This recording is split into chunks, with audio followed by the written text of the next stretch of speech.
Baik, Assalamualaikum warahmatullahi wabarakatuh. Perkenalkan, saya Davina Revalasandira dari kelompok 1, kelas analisis investasi dan pasar modal EAA. Di sini saya akan membahas materi pertemuan ketiga, yaitu penilaian saham. Nah, langsung saja, apa itu saham?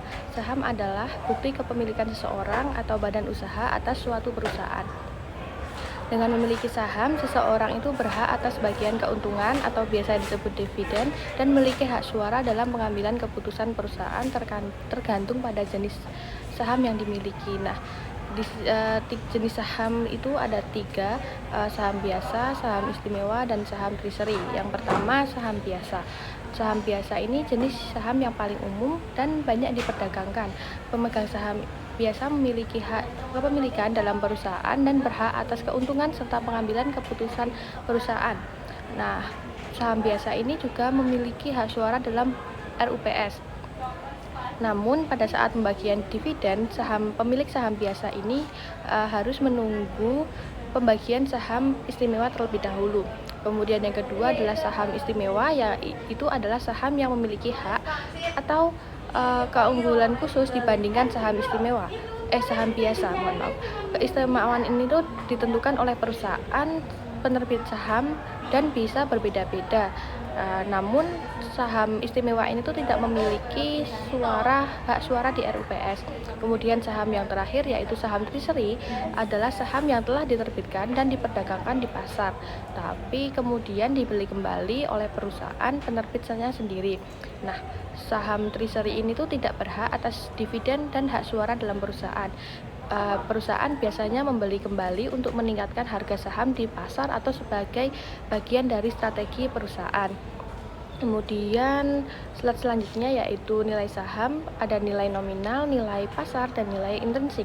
Nah, nilai nominal sendiri adalah nilai dasar yang tercantum dalam lembar saham saat diterbitkan oleh perusahaan. Contohnya, suatu perusahaan itu menerbitkan saham dengan nilai nominal 1.000 per lembar. Kemudian nilai pasar, harga saham yang diperdagangkan di bursa efek yang ditentukan oleh permintaan dan penawaran di pasar saham. Nah, nilai pasar ini tuh berubah-ubah sesuai dengan kondisi pasar, ekonomi, dan kinerja perusahaan. Contohnya saja, jika saham dengan nilai nominal 1.000 per lembar bisa diperdagangkan di bursa efek dengan nilai harga pasar 10.000 per lembar karena tingginya permintaan investor. Kemudian nilai yang terakhir yaitu nilai intrinsik, yaitu adalah nilai yang sebenarnya dari saham dan bisa dihitung dari analisis fundamental perusahaan seperti aset, pendapatan, laba, dan prospek bisnis di masa depan. Nah, ciri-ciri nilai intrinsik ini tuh tidak selalu sama dengan harga pasar saham. Kemudian contoh nilai intrinsik itu jika analisis menunjukkan bahwa nilai intrinsik suatu saham adalah 8.000 per lembar, tetapi harga pasar sahamnya 10.000 per lembar, maka saham tersebut itu dianggap overvalue atau terlalu mahal. Sebaliknya, jika harga pasar hanya 6.000, maka saham tersebut dianggap undervalue atau berpotensi naik di masa yang akan datang. Kemudian perspektif nilai intrinsik bagi perusahaan atau firm dan perspektif bagi investor. Yang pertama, bagi perusahaan, nilai intrinsik ini tuh mencerminkan nilai sebenarnya dari bisnis berdasarkan aset, laba, arus kas, dan potensi pertumbuhan di masa depan.